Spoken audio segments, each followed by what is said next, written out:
গীতায় লেখা আছে, তোমার কাছে হারানোর মতো কিছু নেই।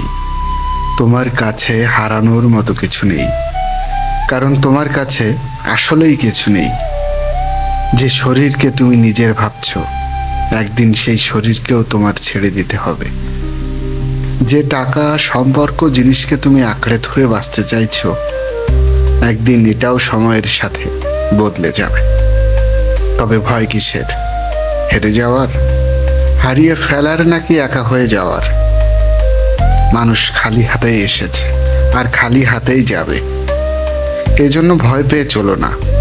চরিত্র নিয়ে প্রাণ খুলে বাঁচো, সাহস করে সিদ্ধান্ত নাও, আর ভক্তি ভরে সবকিছু সামলাও।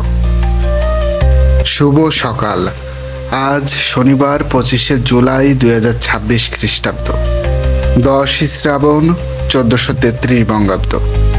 শুভ হোক সারাদিন। শুভ সকাল।